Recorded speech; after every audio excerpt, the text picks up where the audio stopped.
Sukihontu and good evening to ladies and gentlemen. Welcome to Dhamma Dana series brought to you by Buddhist Mahavihara, Malaysia. Welcome to Dhamma Dana series.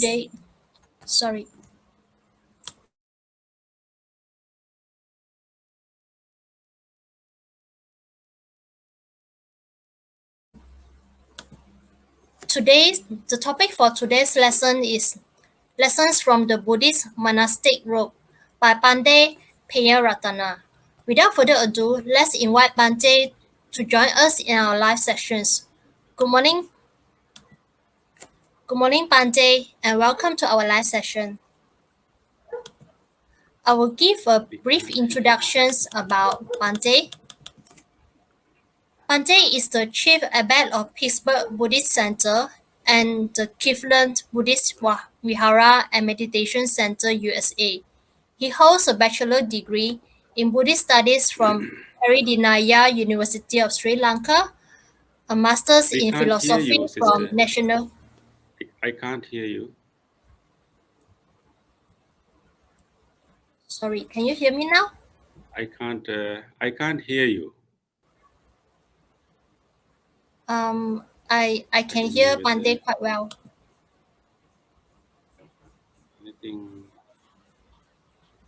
Can you hear me? Yes. So I can't hear you. Never mind, if people can hear me, that's okay. Okay. Just check, whether people can hear me. Yes, I cannot hear you. Okay. Sorry for the technical error over here. So I'll continue. Bhante conduct regular workshop on meditation at his center and also at yoga studio at the Greater Pittsburgh area. He also provides spiritual counseling to help Americans deal with the challenges of modern living. Without further ado, we'll invite Bhante to our session. Over to you now, Bhante.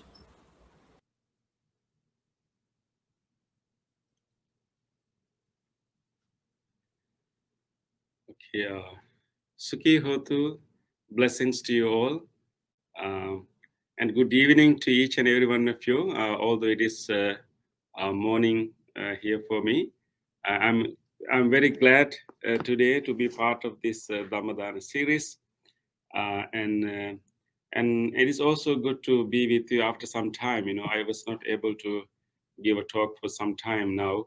And we are all, I think, getting ready for robe offering ceremonies. Some temples have already had robe offering ceremonies. So actually this month, after the full moon of October until the full moon of November, this month is called the month of the robe, or Chivara Masa, month of the robe, because at the end of the rainy retreat or Vasana period, and this is the month that devotees will go and offer robes to monks to appreciate and honor their sacrifice, or their teaching, their guidance, and their dedication to stay 3 months in a selected monastery. So, and I, because of that, I thought that it will be an appropriate topic for us to know a little bit more about the robe, the Buddhist monastic robe. At the same time, to understand, what are the lessons that we can learn from this robe. It's not only simply a garment for monks, but actually it has also a lot of teachings embedded in it, in the robe. So it's a good time for us to reflect on these teachings too. Okay, so and today I'm wearing a robe. Definitely today I wore my robe in a different way, a more traditional way, to cover my both shoulders by the robe itself. And there are different ways to wear the robe. But I will also talk about importance of wearing the robe and what we can learn about it. And when you think about what the Buddha has given to this world, and the most important gift that Buddha gave to this world is his teachings, Dhamma, right? So his teachings, and of course he also trained his disciples. And then, other than his teachings and his guidance, Buddha has also left some other things to this world, such as Buddha's footprint, or and such as the other things that Buddha has used, and for some time the bowl of the Buddha, the bowl that Buddha used was also protected as a relic, although we don't have any evidence in where it is now. But there are few other things that Buddha left after his parinirvana.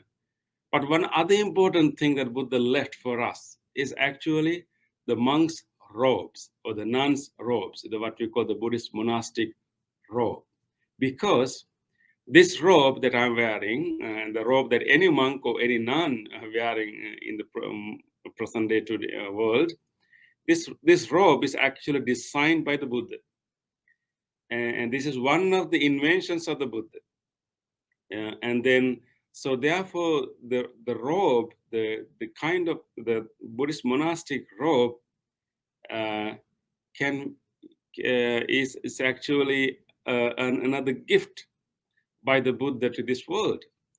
And because the robe was an invention of the Buddha, and because the Buddhist monastic robe was designed by the Buddha, and it's very important for us to understand, its history and its significance, its important, its symbolic meaning of this robe. So let me explain a little bit. But before I go to discuss details about the robe, and one important thing happened with the robe is that actually Buddha wanted all his disciples to live in harmony. At the same time, all his disciples to be in live in a kind of uniformity. For all the monks and the nuns, for all the senior monks and the junior monks, doesn't matter whether you are a female monk or a male monk or senior or junior, whatever, you have only one kind of robe.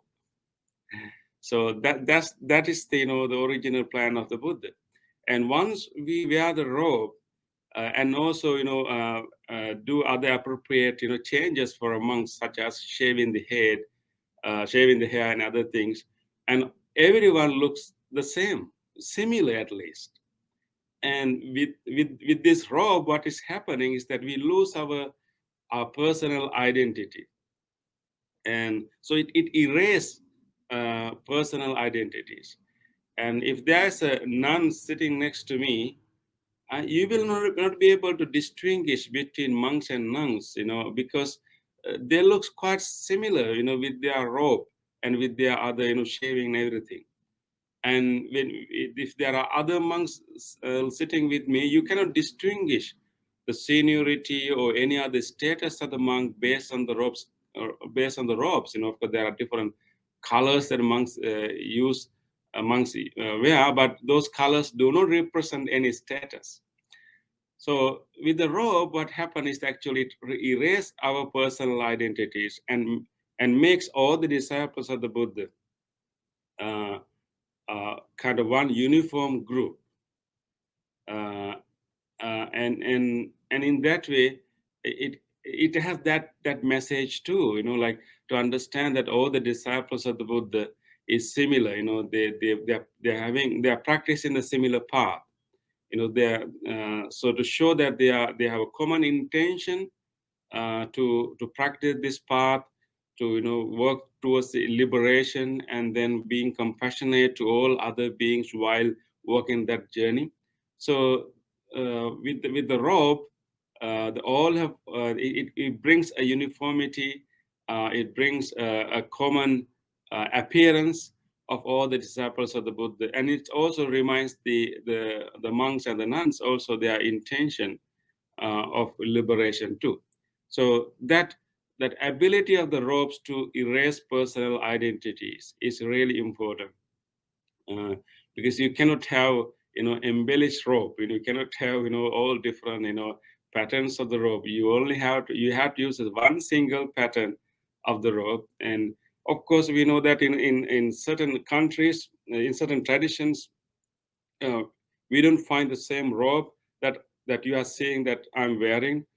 For countries like Theravada countries like Thailand, Burma, Laos, Sri Lanka, we wear the robe, like I'm wearing right now.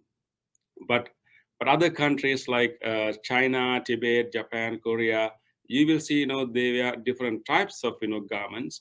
But that's based on mainly due to weather. In cold environment, you cannot simply wear only this robe. Therefore, there were additional robes were added, additional garments were added to monks and nuns use. But they also wear the robe that I'm wearing, in the robe of this pattern. They wear that robe on special occasions.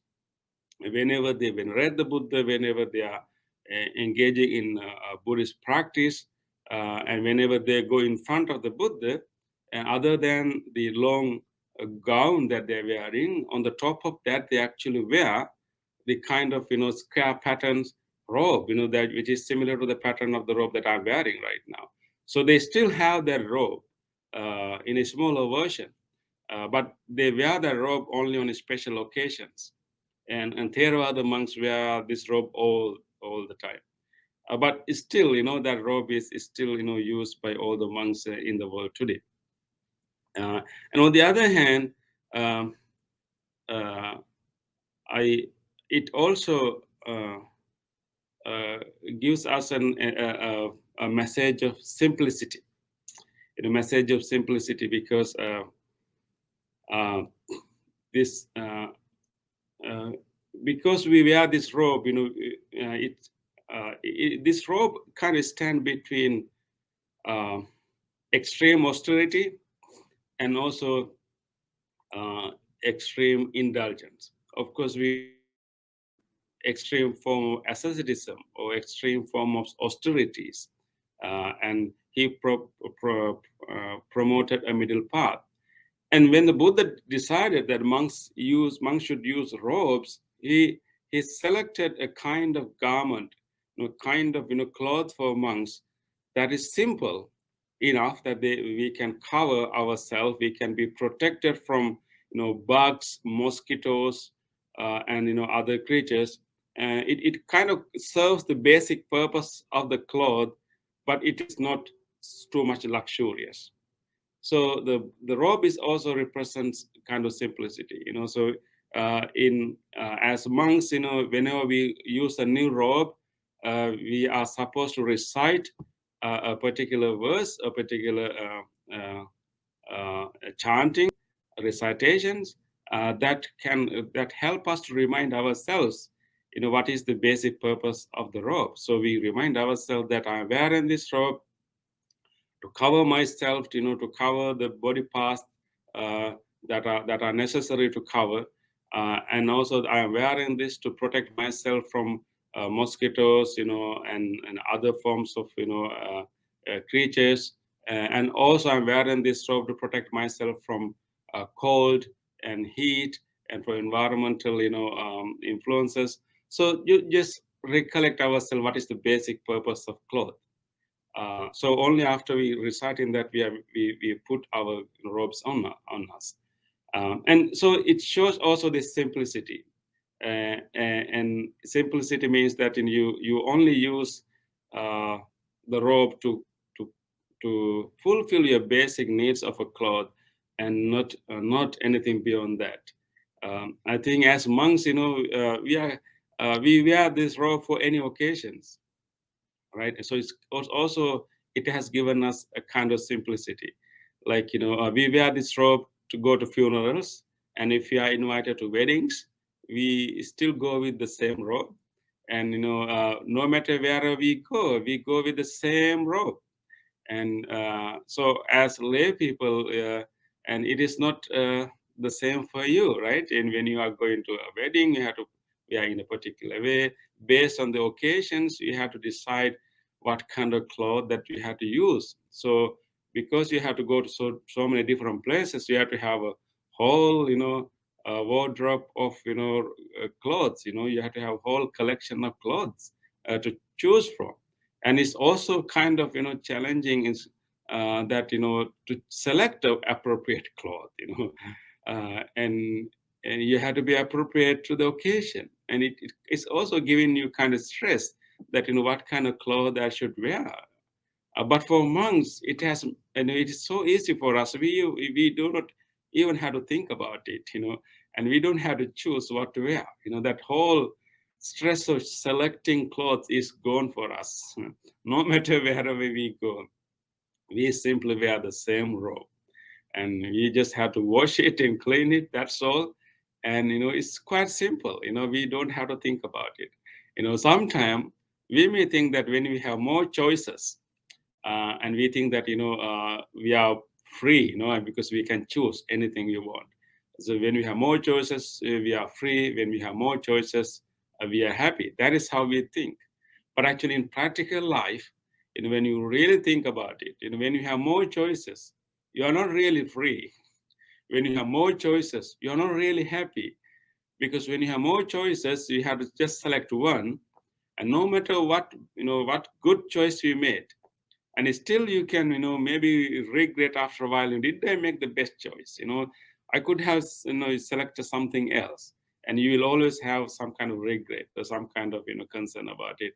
So I think less choices you have, actually you are free. Less choices you have, you are actually happier, which is not the normal understanding. But when you think about the actual living, the less choices you have, the happier you are. So I think that's the kind of lesson we can learn from the rope also.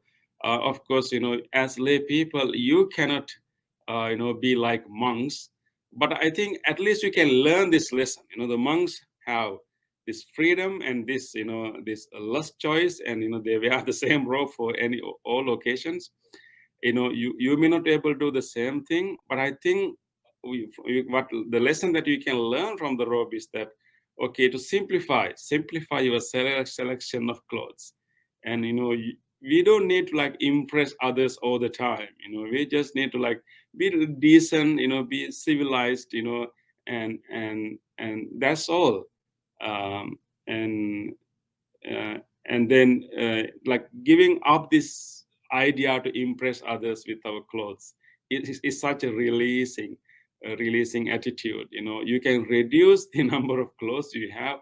You can change and switch your clothes based on if you are going to temple, you wear more kind of plain and white kind of clothes, and you are going to an occasion, you will wear more colorful one.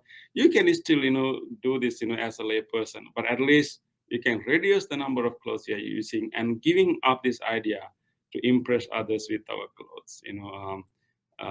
It is not going to be useful, and it's also too stressful for you. And for monks, actually, uh, as I told you, in the Buddha's advice, Buddha did not recommend different types of robes for different status of monks. As of course, as monks, when we are a training monk, we are called samanera. So we started our monks journey as a samanera, as a trainee, as a son of a monk, as a trainee. And but it's even a trainee is wearing the same robe. And then when you get upasampada, the high ordination, you are called a bhikkhu, which is a full monk, and still you wear the same robe. And once the first 5 years of being a bhikkhu is still under supervision, and after first 5 years you are kind of independent, and you still wear the same robe. After 10 years of spending as a bhikkhu, as a fully ordained monk, and you can become a thera, or thera, like more like a senior monk.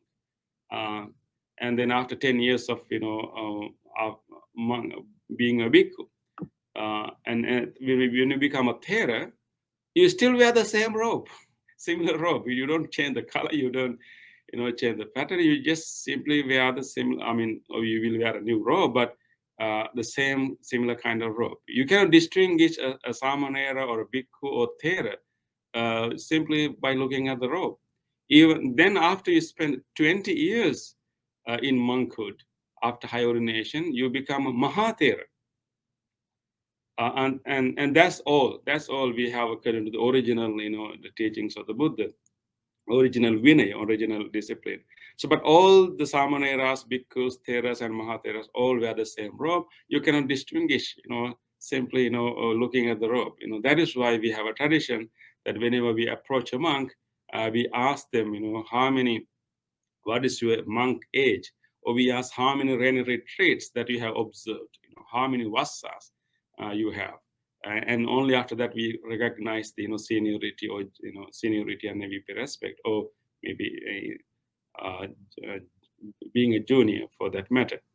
I remember, I also I remember now that Bhante Punnaji, we know that with our most respectful teacher, and who has inspired so many of us to learn the Dhamma and seriously engage in the Dhamma practice. So Bhante Punnaji used to visit the US and Canada quite often, and during his last visit to our temple in Pittsburgh, um, and he actually got a new robe, from our temple, and he wanted to offer his old robe to me, which is the same. So it was a nice gift to me. So I still keep that robe as a very precious gift to me. So even what Bhante Punnaji was a Mahathera, he has so many years in monkhood, so many deep experiences, and he's a great teacher. So, but the kind of robe that he wear, and the kind of robe that the monks like me, or even more junior monks wear, we wear the same robe. There's no difference in the robe, because that's the idea of the Buddha. So we can learn so many things from it. So anyway, so I got that gift from Bhante Punnaji. He gave his own robe to me, and then he exchanged a new robe here. So that robe that he gave me is a kind of a precious gift to me. So I still have it, and occasionally I wear it. Today I'm wearing a different robe, but it's the same color. This same color. Bhante Punnaji also used to wear this same color. So, though that is one thing. And the other important lesson we can learn is actually this robe is not actually a garment in a strict sense, because this robe do not have buttons.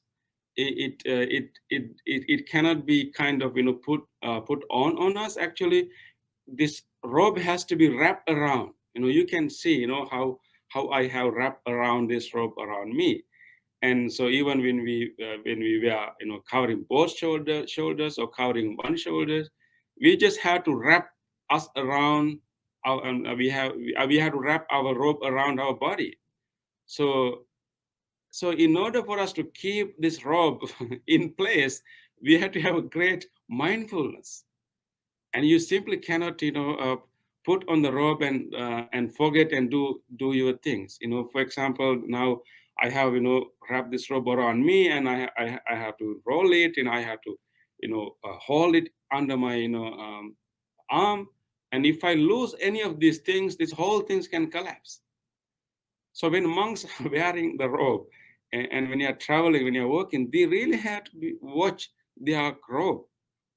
We cannot simply like forget where we are, and we can simply forget our clothes, and just do whatever thing you do.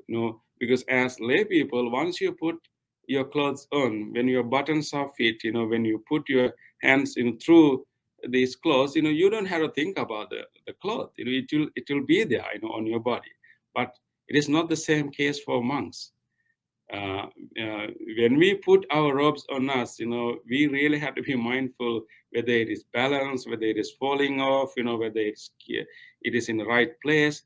That mindfulness helps us to stay in the present moment, and also stay, remind us about our monks, role, and not to forget, that I'm a monk, and it kind of help us to stay focused.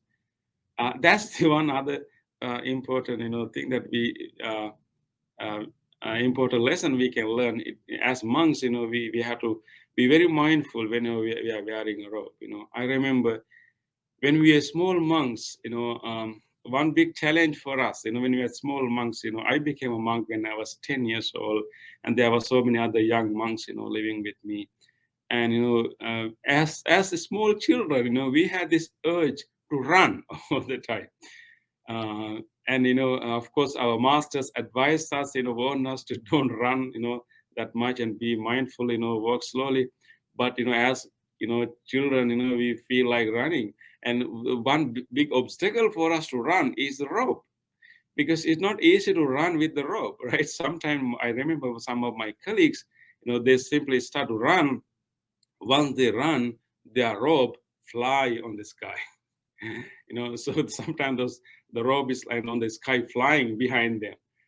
So then they have to stop. So it's not easy for us to run while wearing the robe. So even when I was a small monk, the robe helped me to stay calm and stay disciplined, because you can't really do any athletic thing or any jumping and running with this robe. So it kind of helped us to train ourselves too.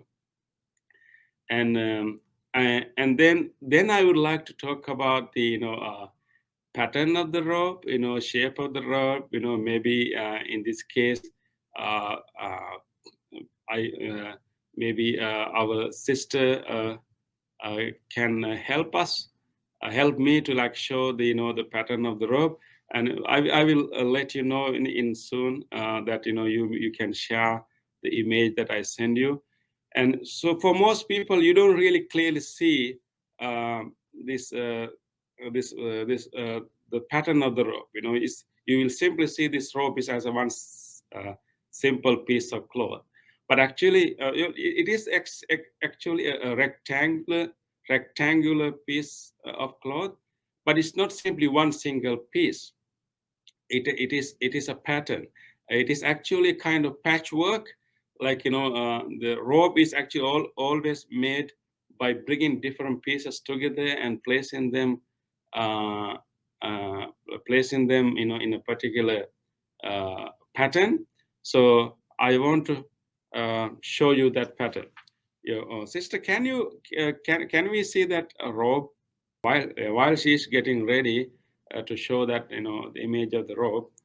uh, and uh, I want to tell you that at the time of the Buddha, how in the beginning, when people became disciples of the Buddha, actually they were collecting all the trash clothes, all the discarded clothes or rags thrown away, and they collected all these clothes, and then washed them and cleaned them, and took the good part of it, and then later they collected. They later they put them back put them back and make a patchwork. Oh, thank you, sister. Thank you, sister. But then later, then now you can see in this image, the robe has a specific pattern. You can see this for around the robe. We have a larger line going, and in between, you can see that there are uh, five panels. Yeah, there are five panels, five columns. Yeah, five columns, and then in between you can also see the connecting strips. So this is actually a complete pattern of a robe. Uh, and you can imagine, can you imagine, what kind of pattern is this?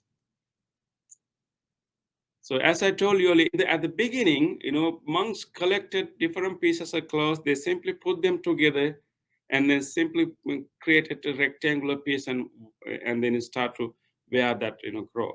But later, Buddha wanted to make it uniform. Buddha wanted to make it more systematic. So what happened actually one day, according to the Vinaya books, there's a particular book called Mahavagga. Okay, this book, when Buddha was traveling with Venerable Ananda uh, in the country called Magadha, in the Magadha country. And in Magadha country, there's a huge mountain range mountain range called Dakshinagiri. At the foothills of this mountain range, there's a vast paddy field, a rice field, vast rice field. And when Buddha was traveling with Venerable Ananda, and Buddha stopped at one point and asked Venerable Ananda to look at this paddy field, look at this rice field, look at this, the different shapes of this rice field, how, different, lines going across, and asked Venerable Ananda, can you help, can you advise all the monks to put their pieces together following this pattern? I recommend you to put your pieces of clothes according to this pattern. So Venerable Ananda receiving this advice and started to make that kind of robe, means that putting the pieces of different clothes in this pattern. And then the Venerable Ananda later presented to the Buddha, this is what I made following advice. Having this, 5 panels, and then, having this, strips, just like, what you see, in a paddy field. And the Buddha was so glad of, Venerable Ananda's, creation, and he praised him for his creation, and then recommended monks, from now on, I recommend you to make your robes in that way. So now we can see the origin of that pattern. So sister, can you see in the next image, where we can see a more clearer, pattern? So now you can see, actually, there are different names for different sections of this robe. So it's a little too technical, but you can see, so this is this is really the pattern of the robe. So now you can see the pattern of the paddy field quite, clearly, on a flat land, usually paddy field will be roughly like this. But, this is the standard pattern of the robe. And so one would ask, why did the Buddha use this particular pattern?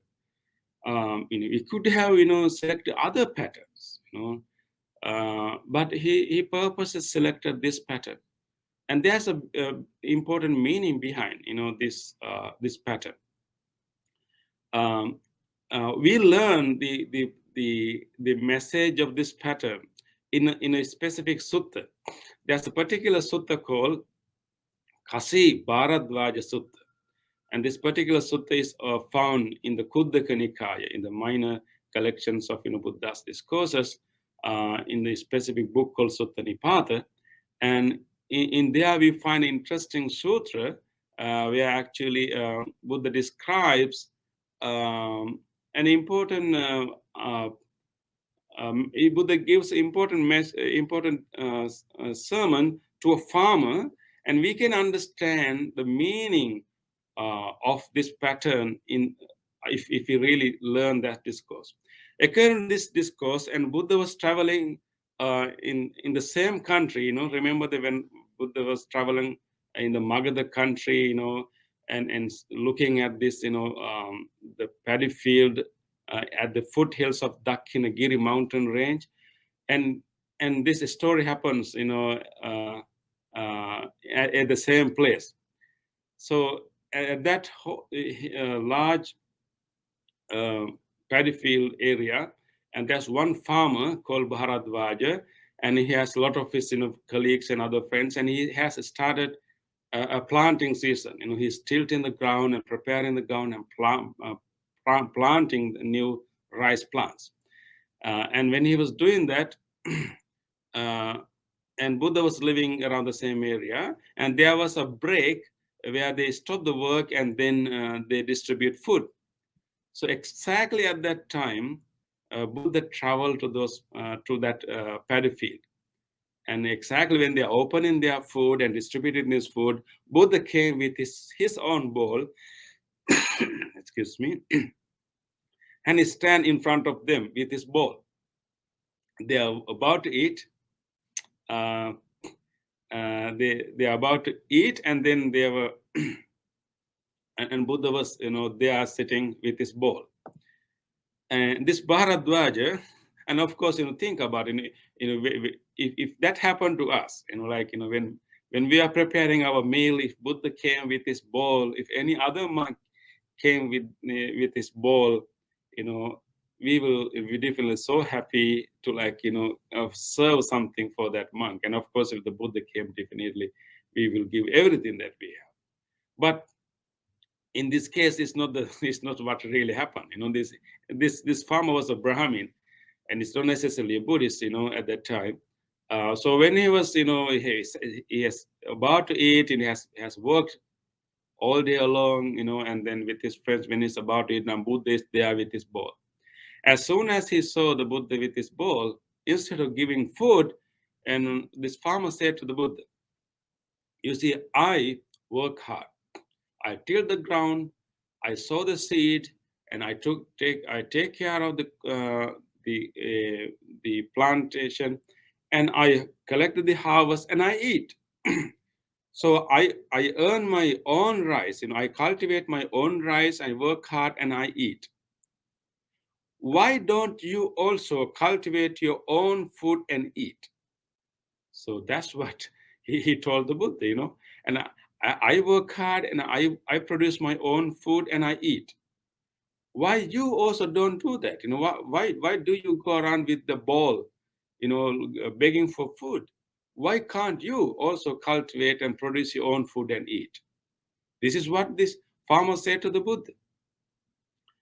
Of course, this is this is a really kind of a complaint or even like an insult, right? I mean, when Buddha is waiting there with the bowl, when this farmer said that, why don't you produce your own food and eat, and it's kind of insult. If that happened to me, or to us, it will be really insult. We'll be really angry, and we try to defend ourselves. There can be real fight there. But actually, of course, being the Buddha, actually Buddha really wanted to like give him the Dhamma, teach him an important lesson. And so what Buddha said, Buddha was very calm, very quiet, and Buddha said that, okay, he said, I also cultivate. And Buddha said, I am also a farmer. I also cultivate. I also eat after cultivating. When the farmer heard that Buddha said that Buddha is also cultivating, and farmer was confused, and he asked, what does it mean? And if you are also cultivating, if you are also cultivator, you should have your tools with you. I don't see any tools of your cultivation. I don't see any of your plow. I don't see any of your oxen. Where are they? What are your tools for your cultivation? Then Buddha said that, farmer, you are doing a cultivation on the ground, on earth, and your cultivation is outside cultivation. But the kind of cultivation that I am doing is a different kind of cultivation. It's more like an inner cultivation. So as human beings, we have to cultivate outside, and we have to cultivate and produce our basic needs, and that's important. But at the same time, as human beings, we also have to do an inner cultivation. And we should not spend our whole life just to find things to eat, or find things to satisfy our basic needs. Our life should not be spent completely for that purpose. We really have to spend our time to produce those basic needs too. But as human beings, we need to spare some time to do an inner cultivation too. And then Buddha said that what I am doing is actually that inner cultivation. This is an important message, actually, because we as living beings, we have our basic needs, we have desires, so we spend our most of our time to provide these basic needs, which are necessary. But at the same time, if we live our whole life just to eat and just to satisfy basic needs, at the end of the day, we haven't really, fully utilized our human life. So that's what really Buddha wanted this farmer to learn. I mean, I appreciate your hard work to produce food, but at the same time, we also need to pay attention, do some inner cultivation. And Buddha said that, let me explain my tools. So actually Buddha uttered a very beautiful stanzas like Saddha bijang tapo vutti panyami yuga nagalang hiri isa mano yontang satimi palapachanang. So in that way, he went on explaining the tools of his cultivation. Buddha said that, my seed is my faith, my confidence. The seed that I plant is my faith or my confidence or my saddha, my conviction. My conviction that I can grow myself, I can change myself, I can, overcome my craving, I can overcome my ignorance, or that confidence, that conviction is called saddha, faith. Buddha said that the seed that I plant is is my conviction, is my saddha. And the water, the rain, the water that grow this seed is tapo, is discipline. I have a discipline.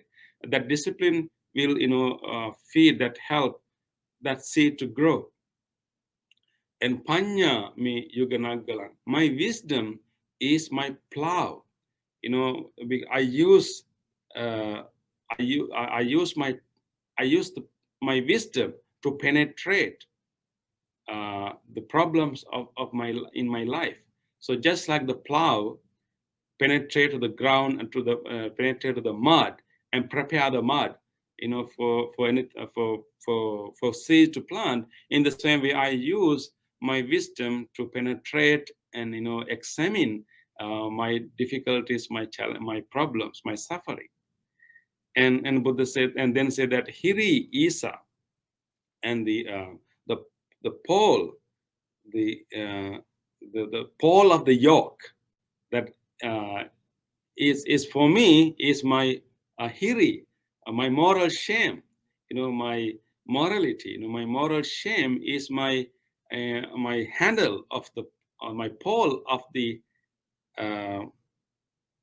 of the plow, the yoke. And then importantly, Buddha said that satime pala pachana. My mindfulness is the plowshare and goad. My stick, a stick that usually when traditional farmers plow their ground, they use oxen, and then they will have handle with the power, the plow plow that you put into the ground, and then they also use a stick to guide the oxen at the correct direction. But to say that stick, that goad, uh, is my mindfulness. My mindfulness is the stick that I direct myself into the correct direction. I direct myself away from unwholesome things and direct myself to the wholesome thing.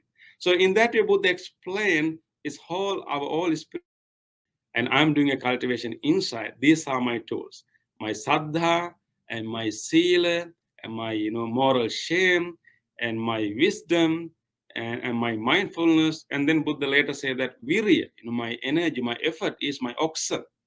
My these uh, uh, oxen that will help me to plow the ground. And in that way, Buddha explained everything. And Buddha said, as a farmer, after cultivation outside, you get the fruit of rice that help you to satisfy your hunger. But the kind of inner cultivation that I'm doing produce a different kind of fruit. That fruit is liberation, amatappala, liberation, and the freedom. And that's what the fruit that I'm getting. So anyway, after this teaching of the farmer got really really happy, and he realized that he had to pay more attention to his inner cultivation too, and he was ready to offer meals to the Buddha. But in that case, Buddha did not accept that meal. Buddha asked, um, and Buddha, but later that farmer became a disciple of the Buddha. But what we can learn from this teaching is that that the why, we can get a kind of hint to understand why did the Buddha use the pattern of the paddy field or rice field for the robe. Because according to this sutra, and Buddha wanted all of us to engage in inner cultivation. Our whole spiritual practice is a gradual cultivation. We are supposed to cultivate our wholesome qualities, cultivate our, uh, skillful qualities. At the same time, reduce our unwholesome qualities. Our whole spiritual practice is a constant cultivation of our mindfulness, and constant cultivation of our wisdom, constant cultivation of our sila. And this is what we have to do. So the pattern of the robe, sister, can you show us the pattern of the robe again? That pattern of the robe, that pattern of the paddy field, is kind of reminding us that we all should engage in inner cultivation.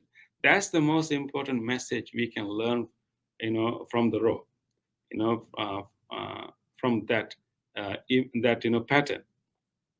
Buddha really wanted us to engage in that cultivation, and this pattern of the robe is actually a reminder for monks to for of their own practice, to understand that we are in a project of cultivation. It also a reminder for all the Buddhist followers to understand that we are all in a project of cultivation. And when we say cultivation, cultivation is always gradual. Is always, it doesn't happen automatically. Oh, thank you, sister. So just remember, this pattern. This pattern is a pattern of the paddy field. It reminds us the cultivation.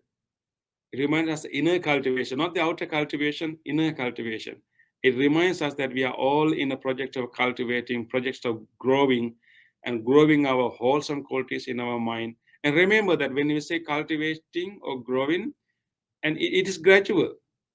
We may not have full strong mindfulness in the beginning. We may miss our mindfulness. We may say very foolish things, but we are in a project of cultivation. Remember the pattern of the robe. So we can continue to do that. We can have our mindfulness as like a germ, like germinating, like a small plant. We can have wisdom as a small plant. We can have our commitment to sila as a small plant. But we should grow. We should grow gradually. So the cultivation gives this idea that our spiritual practice is a gradual practice. So we have to do it gradually, but we have to continue to do it. No matter how much we have grown, uh, but as long as we are in the path, that's most important. Sometimes we may not have strong, wholesome qualities, but we can continue to grow. Thank you, sister. You can remove the image now. So this is the main message of the robe we have to learn. So I hope that during this month of robe offering, you remember that an important lesson of the Buddha. So Buddha selected this pattern of the robe very consciously, and he really wanted all of us to engage in a cultivation. And so just think about it. We may fail many times, but if as long as we remember that we are in a cultivation, we will not give up our practice. And we may always return to our practice again and again. So in that way, we will continue our practice. We will remember the cultivation. So at the end of the day, when we are going, at the end of the day, when we spend towards the end of our life, if we have cultivated enough, if we have cultivated more qualities, if we have more goodness in us, more than what we had at our birth, then we have cultivated so much in us. So I hope that you will engage in this continuous cultivation, and always follow your precepts. You may break precepts. That's okay. Be mindful about it, and understand why that precept was broken. What are the conditions that push you to break that precept? Try to examine that and make a determination and observe them again. So that is why in the Buddhist tradition, we observe our precepts again and again, reinforce ourselves and renew our precepts again and again. Because by renewing the precept, by recommitting to the precepts again and again, we develop this ability to live, according to these precepts. We will reach, as a result of this cultivation, one day you will reach to the point that you don't even need to observe precepts, because your life become like that. The moral life become natural to you. So that's the cultivation. So that's what we want to develop in our life. And we will practice our mindfulness. We become aware of what we say. We become aware of what we are doing. We bring awareness to what we think. We try to do it. We may not be able to bring awareness to every word that we are saying, every actions we are doing, every thought that we are thinking. We may not be able to do it for all the time at the beginning. But at least if we can bring our awareness to some of the words we are saying, especially when we are in an important conversation, important dialogue, important even argument with someone, if we can bring more awareness to the words we are saying, and we will be able to manage, we will be able to say the best thing and minimize the confrontation, and bring more peace to ourselves and also to others. And yeah, sometimes we may fail, but bring it back, bring it back. So that is why we also need a gradual, regular practice of meditation, as a daily basis, at least a short period of time. So I hope that you will remember the message of the robe and continue your practice. You're following your precepts, practicing your mindfulness, and listening to the more Dhamma, and then reading more Dhamma books, and then developing wisdom, because wisdom is the key here. Of all of our cravings, all of our addictions, all of our habits are running as long as we don't really penetrate into them. If you really truly understand, there's nothing in this world that that is suitable, that is worthy of attaching. As soon as you understand that there's nothing here to attach, you will gradually remove your attachment and craving. But so we need to develop that wisdom gradually. So let us remind ourselves that we have a project of cultivation. That is what the robe is telling us, teaching us. Let us continue to do that. During this month of robe offering, let us strongly remember that message. Let us continue to practice the teachings of the Buddha. The more we practice, the more we feel free, the more we be able to compassionate to others, and the more we feel happier, and more we be able to share that happiness with many others. So I wish all of you all the blessings to engage in this project of cultivation. Thank you. Sukhi Hotu. Thank you, Bhante, for sharing the Dharma session tonight. Okay, Now sister. I we'll think move maybe now we can have some to few Q&A more session. minutes for questions, and if anyone has any questions posted, we can ask uh, those questions.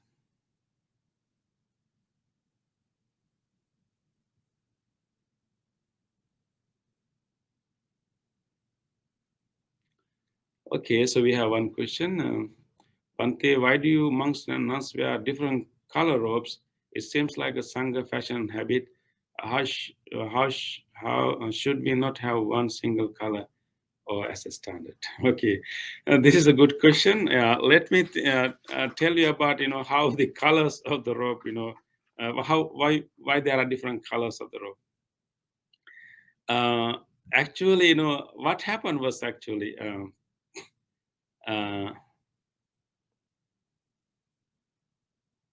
Uh, what really happened uh, in the beginning, when at the original, at the time of the Buddha, when monks collected different pieces of clothes, they put together into this pattern, and they had to dye it.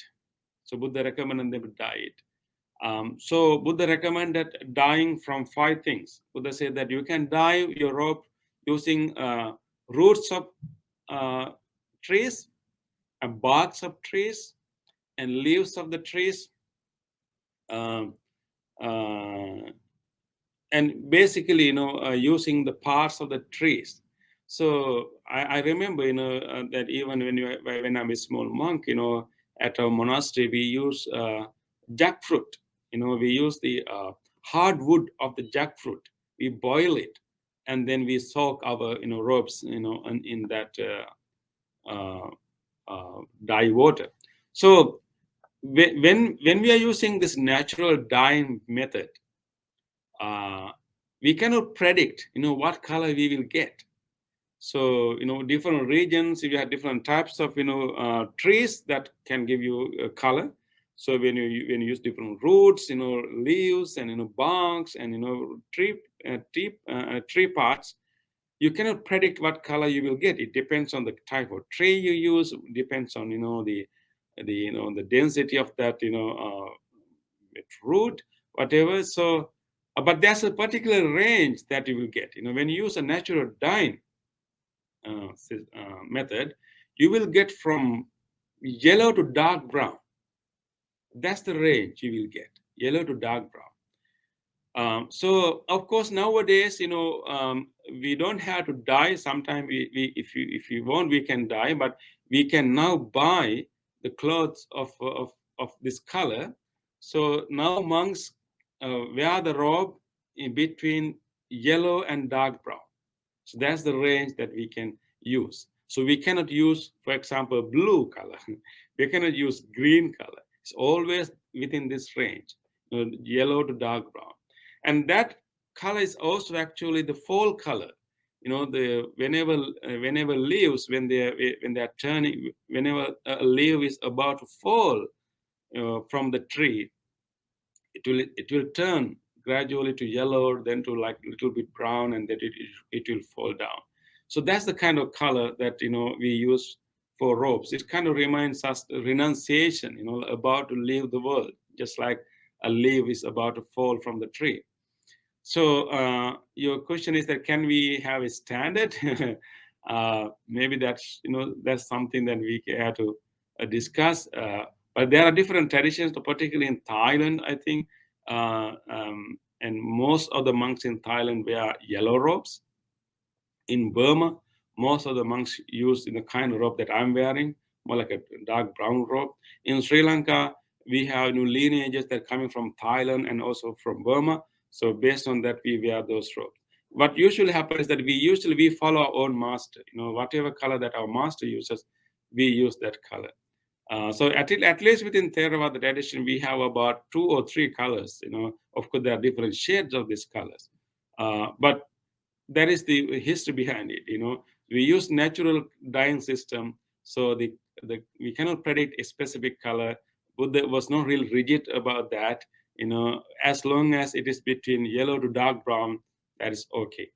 But this color, important things that these different colors do not represent different status of monks. It's simply can be a personal choice, definitely, but usually simply, sometimes certain monasteries will have standard color, but we haven't come to a agreement of a standard color for the whole monks. I don't know, that has not happened yet.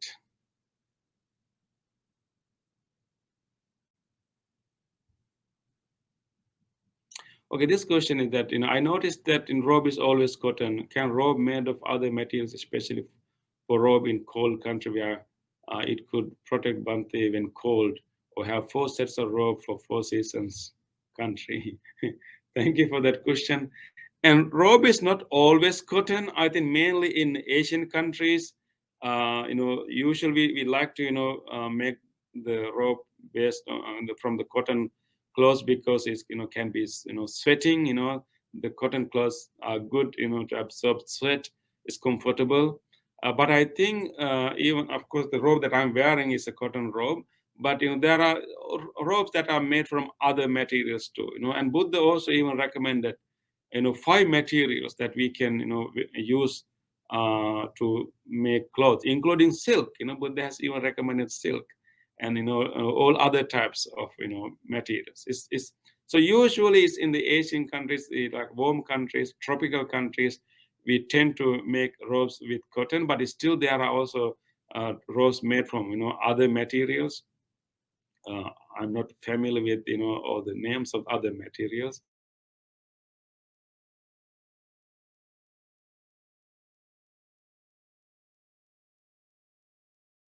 Our robes, on the top of that we sometimes use other coverings also to protect ourselves. But I appreciate your concern. It is allowed by the Buddha to use robes, to use different materials for robes. Thank you. Do you have other questions, sister? Okay, thank you, Brother Kelvin. What happens to old or torn robes? Are they just thrown away or are they specific process? Thank you, Brother Kelvin, for that question.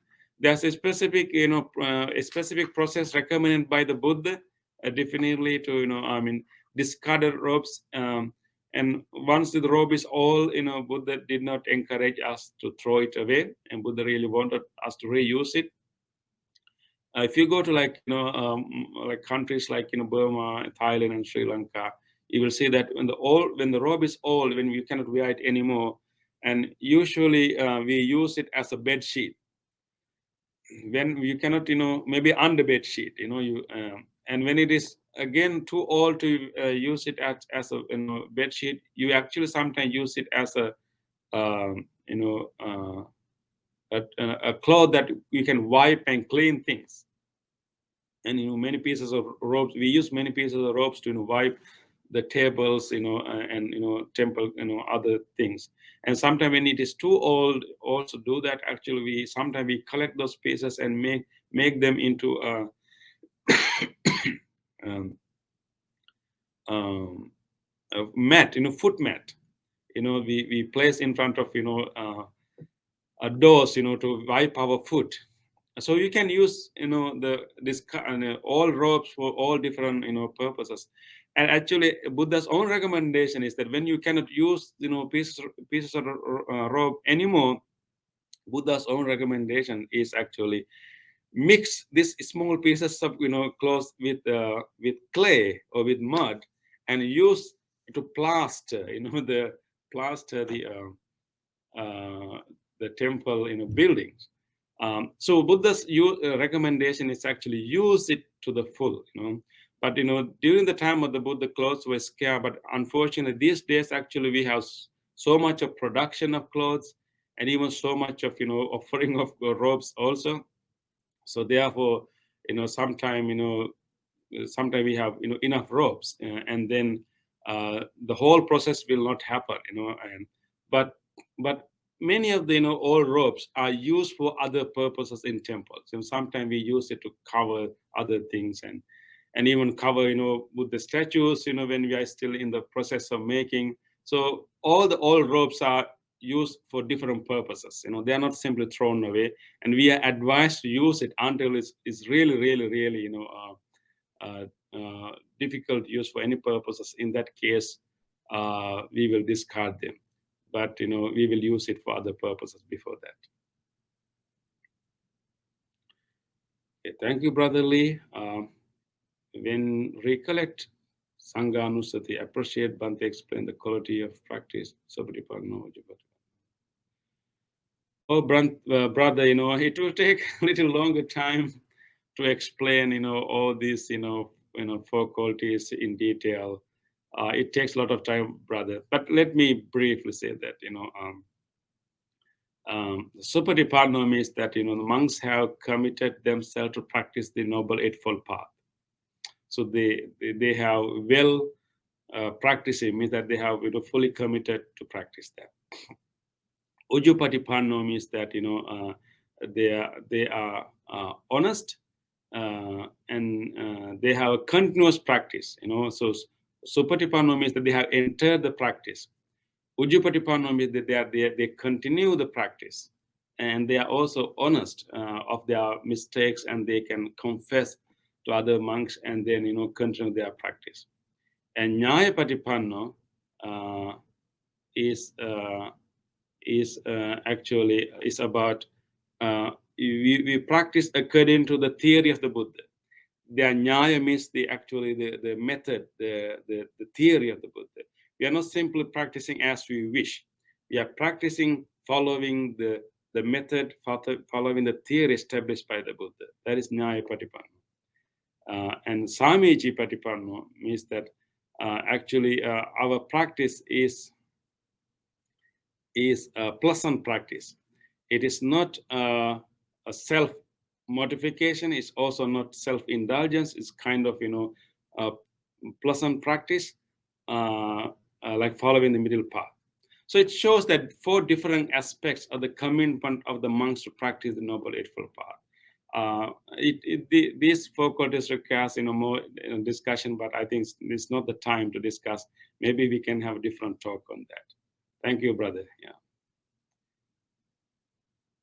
Okay. Thank you, Sister Adeline. How many sets of robes is a monk allowed to have at one time? Oh, thank you, Adeline. Yes, this is an important question. So as monks, we can have, we call 3 sets of robes. That means the outer robe that, that you can say I'm wearing.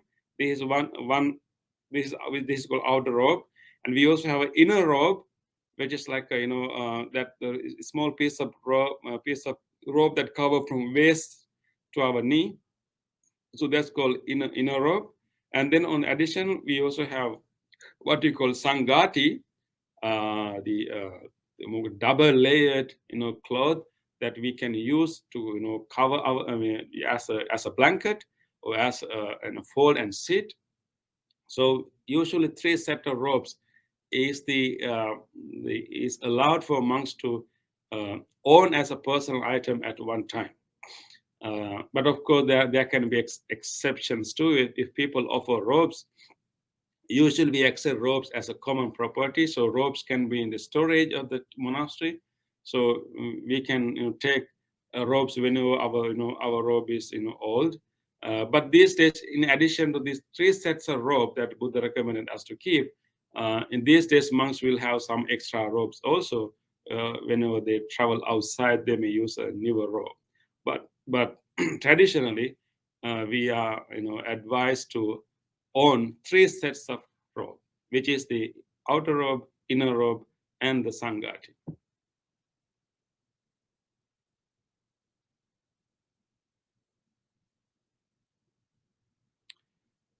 Okay, Brother Tan, how many robes does a monk allowed to have? Yeah, I think I answered that question. Yeah.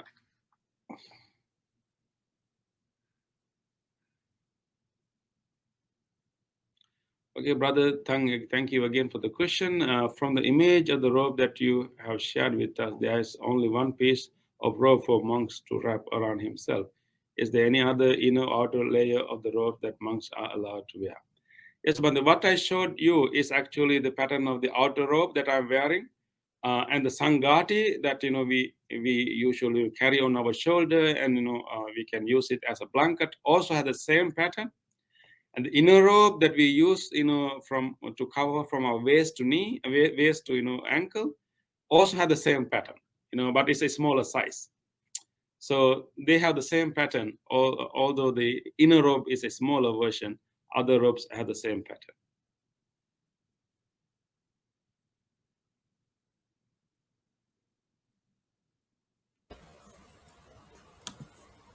Okay, thank you, Yeah, Bhante, all for the answering questions are all the over, sister. questions. Yes. So, on behalf of the can Yeah. Okay. Okay. Thank you, sister. I'm so glad that today, I was able to, join you and do this uh, Dhamma talk for you. It's glad to be back with you for some time. And I was also recovering from a cold, so my voice was maybe a little different. I'm feeling much better now. So and but I think I hope that still you were able to understand what I was trying to share with you.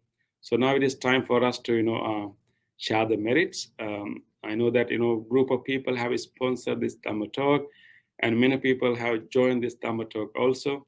So and we all spend our time to listen to the teachings of the Buddha. Today we learn about the robe, the the robe that Buddha designed, and what we can learn from the robe. So spending this time with mindfulness, with dedication, we have generated so much of good karma, good merits, and now let us share these good merits with everyone else. First of all, let us recall to our mind our departed relatives, could be our parents or grandparents or our friends and other relatives. Let us share these merits with them. May all of our departed relatives share these good merits. May they too have an opportunity to listen to the Dhamma. May they also have opportunity to practice the teachings of the Buddha. And may they all achieve the supreme bliss of Nibbana. With this thought, let us recite together. Idang me ñātinang hotu sukhita huntu ñātayo. Idang me ñātinang hotu sukhita huntu ñātayo. Idang me ñātinang hotu sukhita huntu ñātayo. Let us also share these merits with all other living beings. If there's any other living being, including any deva, any other divine beings who would like to share these merits, may they too share these merits. May they too hear the teachings of the Buddha. May they too practice the teachings of the Buddha towards the enlightenment. May all the devas and all other sentient beings share these merits. May they be well, happy, and peaceful. Ettavata che amhehi sambhatang punya sampadang sabbe devanumodantu sabba sangpatti siddhya sabbe bhuta anumodantu sabba sangpatti siddhya sabbe sattha anumodantu Sabba Sangpatti Siddhya.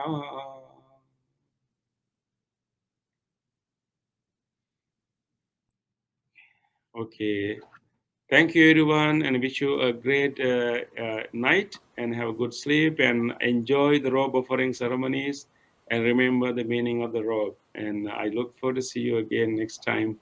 And thank you and Sukhi Hotu. Thank you, Bhante. On behalf of the monk and management of Mahavihara, we would like to thank Bhante for his time and sharing his Dharma knowledge with us.